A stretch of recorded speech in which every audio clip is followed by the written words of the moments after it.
Hey everybody, this is the Sliders Review. I'm here today to talk to you about a recurring character on Sliders. Normally, he's considered everybody's favorite recurring character, even though he only appeared in 5 episodes. There are 4 different versions of him, and when he appeared in Sliders, he only appeared for, about a minute or less. However, there was one episode that was technically dedicated to him. And that person is none other than Conrad Bennish. Bennish was one of my favorite recurring characters on Sliders. The dude was just hilarious. The actor who played him to a T, a perfect T. And it's really sad that this dude didn't show up more on Sliders. In fact, he mostly showed up for the first season and only in 1 episode of the second, and he was mentioned in 1 episode of the third. Now, they did think about bringing him back for the 5th season when they started to ruin the show, because they wanted to bring back recurring characters that were like doubles and stuff, but the damage had already been done in the 5th season. But yeah, the dude was just awesome, man.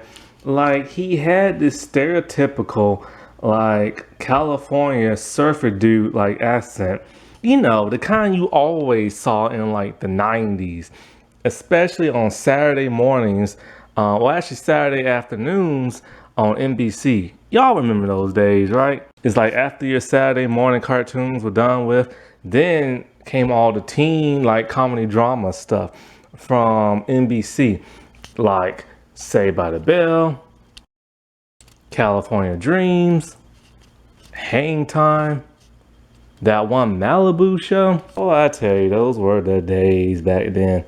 And so yeah, and like all of those shows, they always had that one person that always had that really strong like stereotypical California blonde surfer dude type voice. They even had one on Sweet Valley High, I remember. And so like the thing about Bennish is that not much is known about him at all. In fact, even his hair wasn't real, and that was really sad because the dude owned that hairstyle. But here's the character bio on him.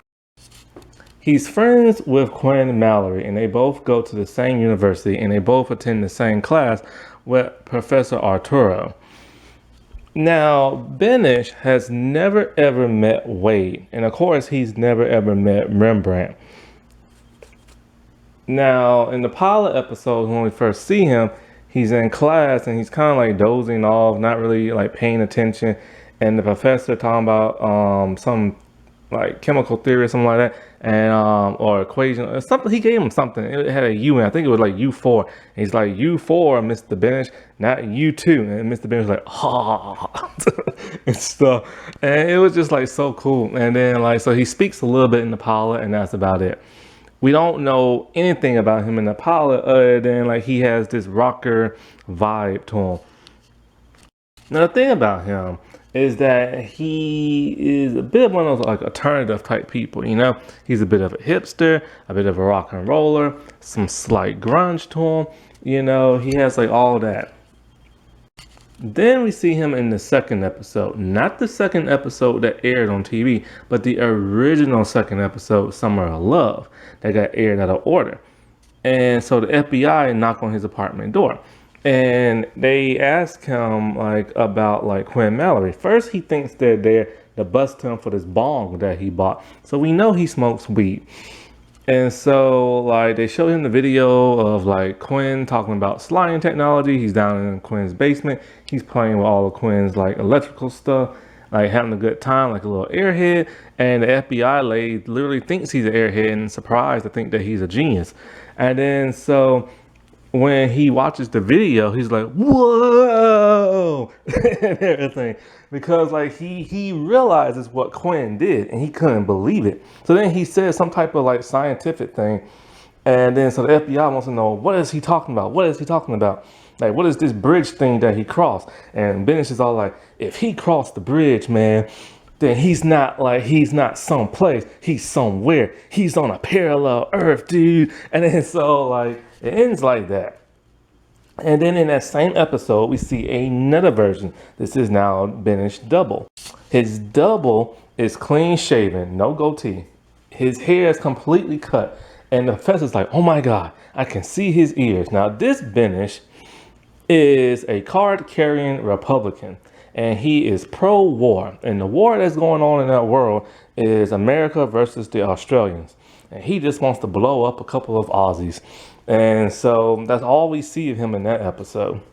Then the next time we see him is his big moment. His like pretty much solo episode type thing that revolves around, not necessarily around him, but he's a big major part of the episode. And it's Last Days. It's the episode where the asteroid or meteorite is about to hit the Earth. And he believes that only the atom bomb can blow it up. But the scientists, they don't want to believe him because the atom bomb on their world was a dud. The professor overhears this and he wants to talk to Bennish more about this because Bennish has the prototype. See, it turns out that Isaac Newton, he sabotaged his own project. And so, not Newton. Albert Einstein. Gee, what the world was I thinking? So yeah, Einstein sabotaged his own project and made the bomb a dud because he couldn't face the ramifications of a nuclear like holocaust and everything. And so the professor and Bennish, they work on like the atom bomb to like strap to a rocket and then send up into space and like blow the meteorite out of the atmosphere and stuff.